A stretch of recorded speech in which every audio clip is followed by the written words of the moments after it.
everybody, welcome to my first course here on Bramble and Brew. I'm very pleased to see you. My name is Helen. You will usually find me in the forest somewhere with no shoes on, but today we are going to cover some of the absolute basics for a beginner forager. Later on in the video I will be taking us out so that we can go and see a few beginner friendly plants that you can forage straight away today and add to your dinner tonight. But first of all, I'm going to go through a few ideas and a few tips and tricks that will get you started without feeling worried or afraid that you're going to be picking the wrong things and poisoning yourself. Before we go out, I would like to go through 3 things that will help you on your first ever forage. The first thing is to decide whether you want to forage for food or for medicine. Today's video is going to be focusing on food, wild food, things you can add to your dinner. I will later on, a bit further down the road, be doing a whole video on beginner medicine that you can forage, plant medicine that you can forage.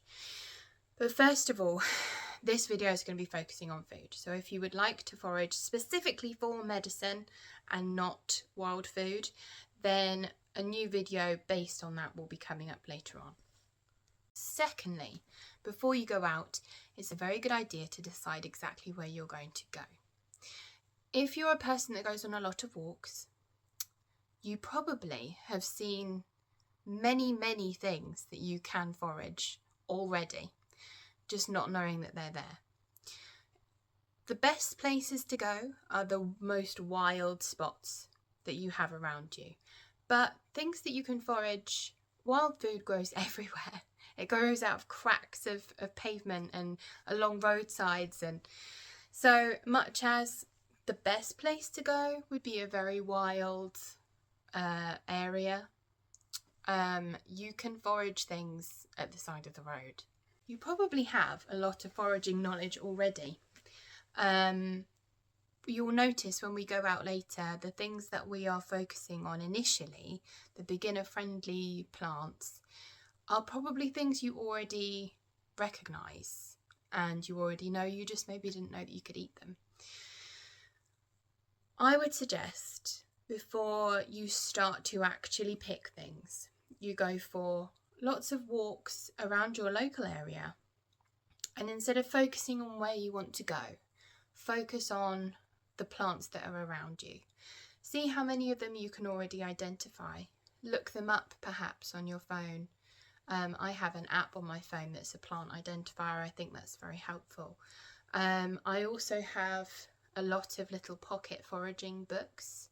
I would recommend getting one of those for when you start out. It's quite nice if you're a person that goes on walks without their phone to have a little piece of paper with you that tells you what things are. So if you go for a few walks without the idea that you're going to pick anything to begin with, get used to what is around you first. See if you can identify some plants and then decide, okay, this is what I'm going to pick today. So you've decided you're going to forage some food, you've decided on the path you're going to take and where you're going to go.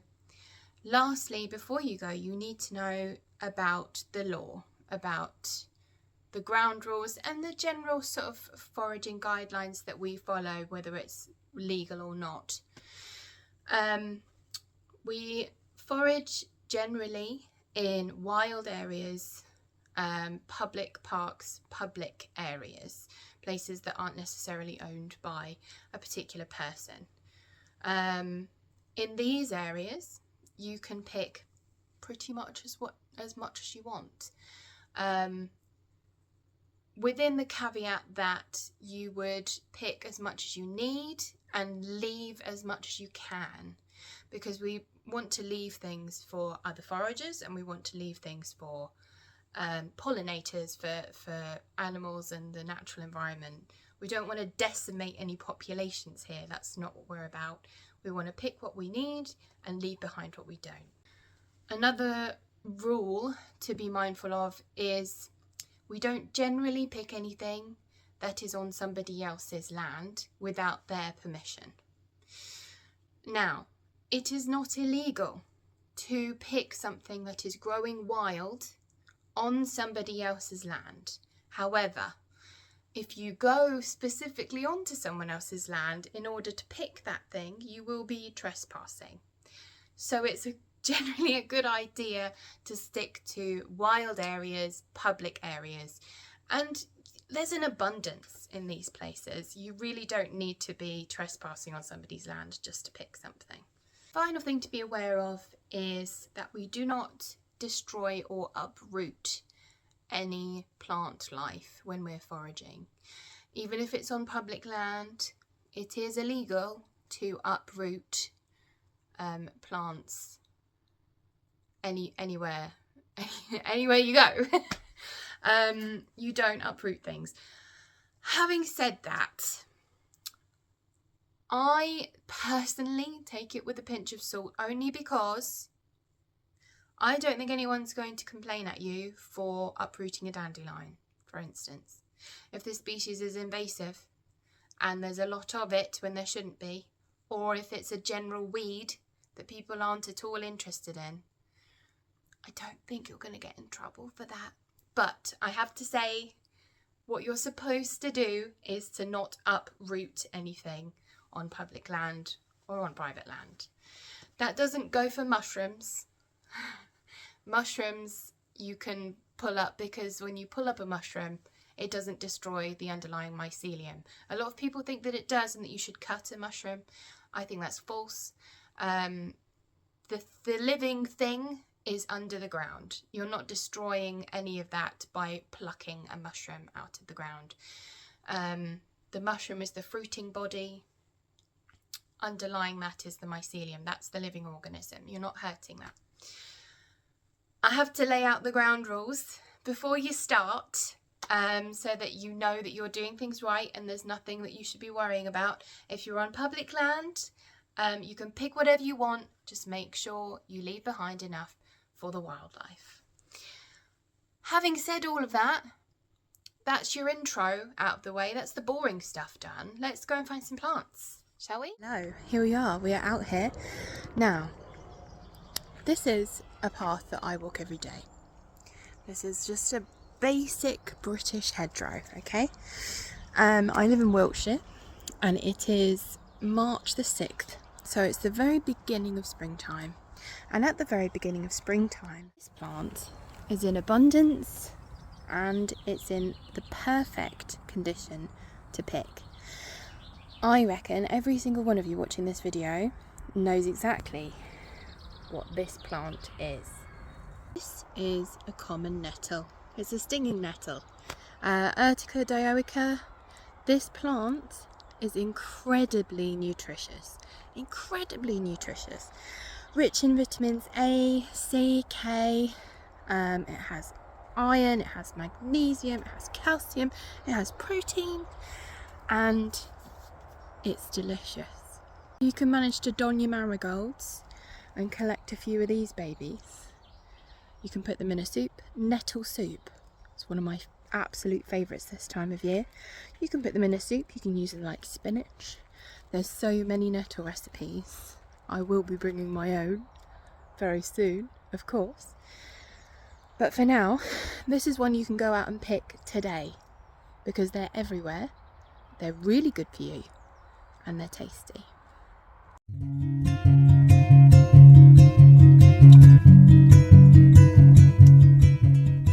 Next plant I'd like to show you is growing in amongst the nettles. We have nettles here, nettles everywhere.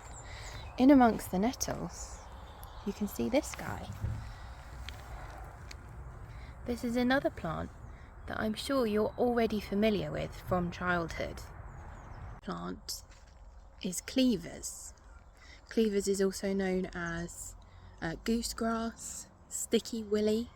This is that plant that when you were a kid, you used to stick it to your friend's back without them knowing. Cleavers, Gallium aperine. Plant you can eat just as it is, exactly like that. You can put it in your salad if you want to. I would steam it, use it as a green vegetable, because that removes some of that sticky feeling, which is not so nice when you're having your dinner. But the main use for it, and how a lot of people use it, is putting it in water overnight, like you would cucumber or lemon, and then drinking that water as a tonic for lymphatic drainage, swelling. It's meant to be good for your liver, good for your kidneys, and it doesn't taste bad. It tastes pretty good, and it's very good for you. That's plant number 2, cleavers.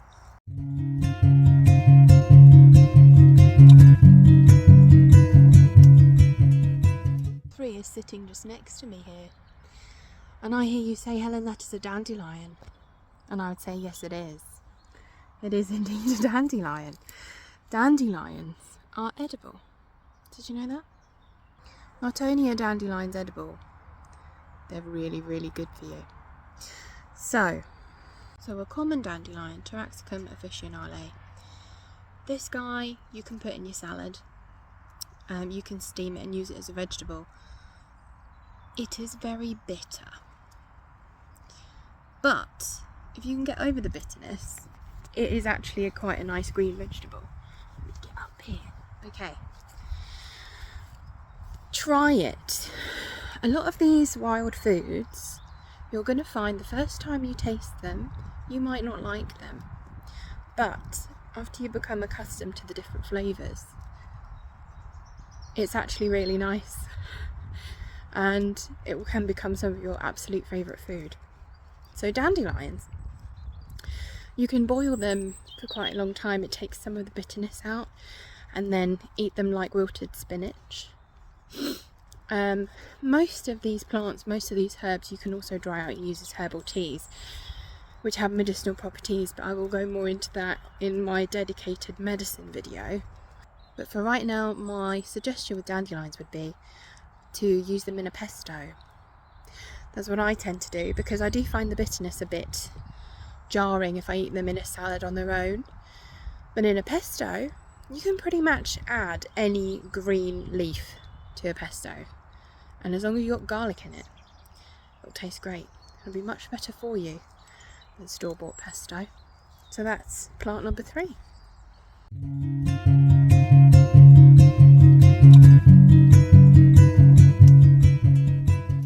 My next plant for you today is not one that you will hear many foragers talking about.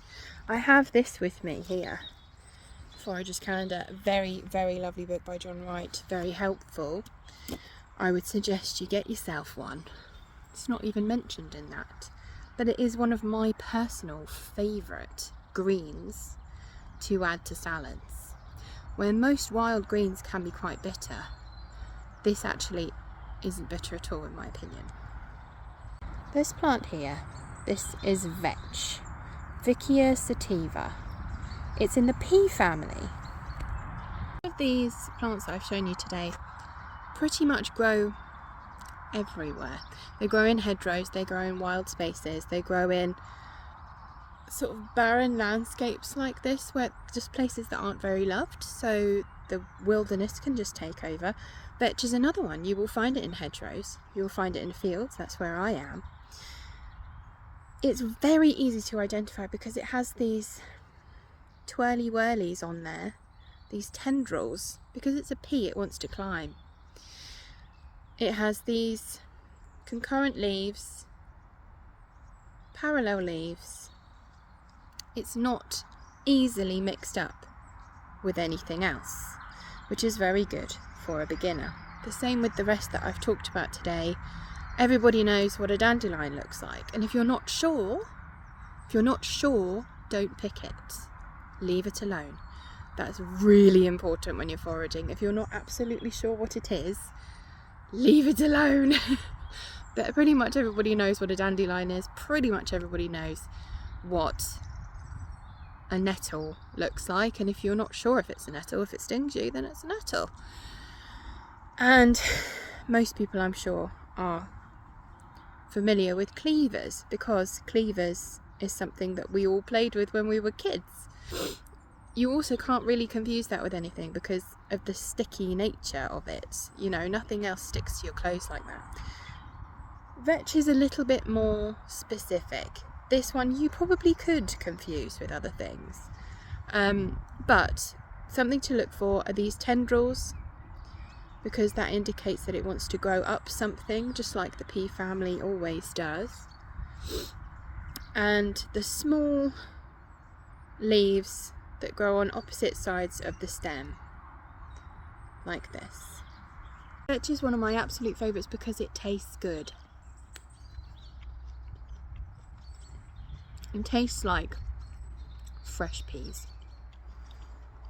And that's why this is one of the only ones that if I find it, and when I find it, I will pick it and eat it while I'm out in the wilderness. And I will also take as much home as I can to put in a salad.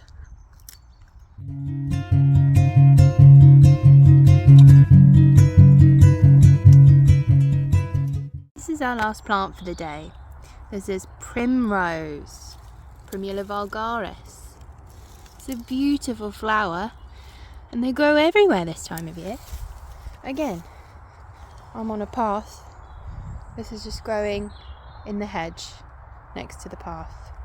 Now, primrose is easy to identify. Its leaves, let me grab one and then I can show you what they exactly look like. Long and rounded. They grow in a rosette shape, so they grow around in a circle.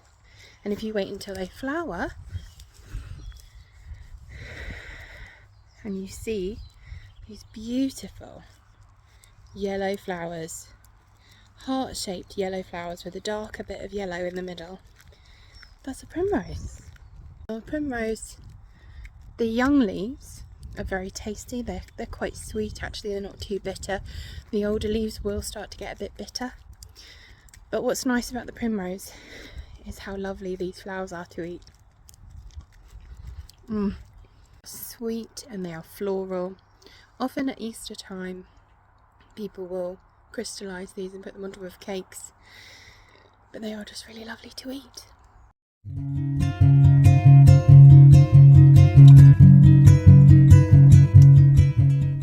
Okay, here we are at the end of our journey. Thank you very much for coming along with me. I hope you have learnt something. You will have to excuse the aggressiveness of the close-up of my face for most of this video. I've been editing it for the last hour or so and realising how close I hold my phone to my face, so I will attempt to film from a bit further away from now on. I don't have a tripod or a camera or a microphone yet, so you'll have to excuse the poor filming quality and my sort of shaky hand and all of that business until I get myself a better setup, which I will do. But I hope that you have learnt something from this video. If you have any questions, please get in touch. I have a YouTube channel of the same name and an Instagram of the same name, Bramble and Brew. The next videos that are coming up, I'm doing a 3-part series for beginner foragers. Today's is the first one.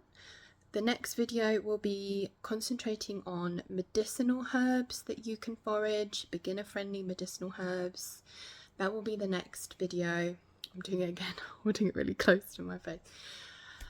And the final video will be covering some of the no-nos, some of the toxic and dangerous plants that you need to know before you go out foraging, so that you know what to stay away from, if that makes sense. So those are the next 2 coming up.